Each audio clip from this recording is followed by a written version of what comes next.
बिना एबीसीडी जाने आप सेंटेंस नहीं बना सकते हैं। ठीक उसी तरह इन्वेस्टिंग की कुछ टर्म्स हैं जिनके बारे में आपको पता होना चाहिए। ये वीडियो आपके बहुत सारे डाउट्स क्लियर करेगी, इसी चैनल को भी सब्सक्राइब कर लीजिए। ये chapter what Indian should know before investing book से लिया गया है। आपको इस बुक के बारे में ज्यादा जानना हो तो आप डिस्क्रिप्शन में दिए लिंक बुक परचेज कर सकते हैं। चलिए शुरू करते हैं। First, asset. एसेट वो चीज है जिसकी कोई वैल्यू है। एसेट आपके लिए कोई चीज हो सकती है या कोई पर्सन हो सकता है। फाइनेंस के टर्म में एसेट वो चीज है जिसे मनी में कन्वर्ट किया जा सकता है। जितने इजी मेथड से एसेट को मनी में कन्वर्ट किया जा सके उसे लिक्विडिटी बोलते हैं। लिक्विड एसेट वो इन्वेस्टमेंट होते हैं जिन्हें मनी में क्विकली कन्वर्ट किया जा सकता है बिना किसी वैल्यू लॉस के। इसके एग्जांपल्स हैं stocks, mutual fund, fix deposit, gold etcetera, क्योंकि ये ऐसे एसेट हैं जिन्हें आप इजीली सेल कर सकते हैं। नॉन लिक्विड एसेट वो इन्वेस्टमेंट होते हैं जिन्हें इजीली मनी में कन्वर्ट नहीं कर सकते। Example real estate, life insurance etcetera. Asset को चार तरह से और क्लासिफाई किया जाता है। फर्स्ट डेब्ट, second equity, third real estate, fourth commodities. डेब्ट वो एसेट होते हैं जो आपको इंटरेस्ट अर्न करके देते हैं, फॉर एग्जांपल फिक्स डिपॉजिट या पीपीएफ। इक्विटी वो एसेट होते हैं जो अपनी ग्रोथ में शेयर्स आपको देते हैं, एग्जांपल ये कंपनी के शेयर्स हो सकते हैं या म्यूचुअल फंड हो सकते हैं। रियल एस्टेट वो एसेट होते हैं जब आप लैंड या होम्स में डील करते हैं। कमोडिटी में गोल्ड, सिल्वर एक्सेट्रा इंक्लूडेड होते हैं। सेकंड, बीएसई और एनएसई। बीएसई और एनएसई इंडिया के प्रीमियर स्टॉक एक्सचेंज है। बीएसई की स्थापना 1875 में हुई थी। ये एशिया का ओल्डेस्ट स्टॉक एक्सचेंज है। स्टॉक एक्सचेंज ब्रोकर्स और ट्रेडर्स को स्टॉक में ट्रेड करने की फैसिलिटी प्रोवाइड करते हैं। कोई भी कंपनी जिसे शेयर मार्केट में एंट्री लेनी होती है वो स्टॉक एक्सचेंज पर ही लिस्ट होती है। इन्वेस्टर्स डायरेक्ट स्टॉक एक्सचेंज से शेयर्स बाय या सेल नहीं कर सकते हैं, इसलिए ब्रोकर्स की जरूरत होती है। थर्ड, बुल्स और बियर्स। बुल्स और बियर्स ऐसे टर्म है जिन्हें स्टॉक मार्केट में कॉमनली यूज किया जाता है। बुल मार्केट में स्टॉक के प्राइस हाई होते रहते हैं और इन्वेस्टर्स का कॉन्फिडेंस हाई होता है, इसलिए बाइंग करते हैं। बियर मार्केट में इसके जस्ट अपोजिट होता है, प्राइसेस लो होते रहते हैं और इन्वेस्टर्स का कॉन्फिडेंस भी कम हो जाता है। स्टॉक्स प्राइस डेली इंक्रीज और डिक्रीज होते हैं। इसका मतलब हम सिग्निफाई नहीं कर सकते कि ये बुल मार्केट है या बियर मार्केट। फॉर एग्जाम्पल अगर सेंसेक्स 50,000 से 55,000 की तरफ बढ़ता है तो उसे हम बुल मार्केट बोलेंगे। Fourth, capital gains. Capital gains वो प्रॉफिट होता है जो अपने एसेट सेल करके अर्न करते हैं, for example stock, mutual fund, bond या रियल एस्टेट। फॉर एग्जाम्पल अगर आपने 5,000 रुपए की शेयर्स खरीदे और उन्हें 6,000 रुपए में बेच दिया, आपने बाइंग और सेलिंग में 50 रुपए ब्रोकरेज दी, तो आपको 950 रुपए का फायदा हुआ। 950 रुपए आपका कैपिटल गेन होगा। आपका टैक्स भी 950 रुपए पर लगेगा।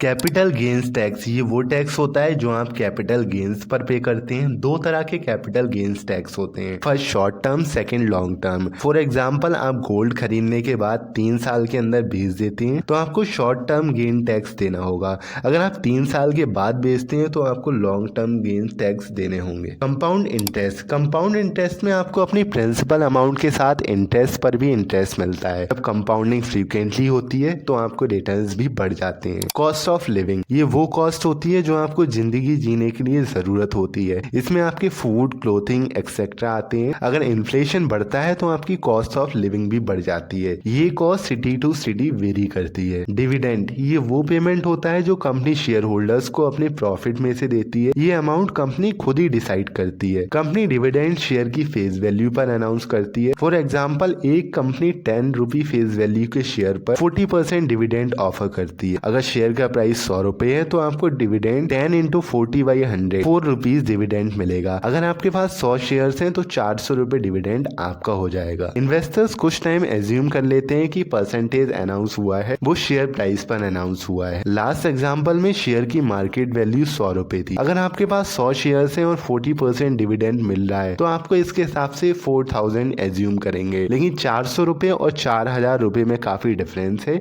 इसलिए इन्वेस्टर्स इसे मिस इंटरप्रेट कर लेते हैं। सेबी ने इसीलिए कंपनीज को डिविडेंड पर शेयर बेसिस पर बताने के लिए कहा था। सेबी ने म्यूचुअल फंड को भी ऑर्डर दिया था कि डिविडेंड को पर यूनिट में बताएं जिससे इन्वेस्टर्स कंफ्यूज ना हो। इस एग्जांपल से आपको पता चला होगा कि फाइनेंशियल लिटरेसी क्यों इतनी जरूरी है।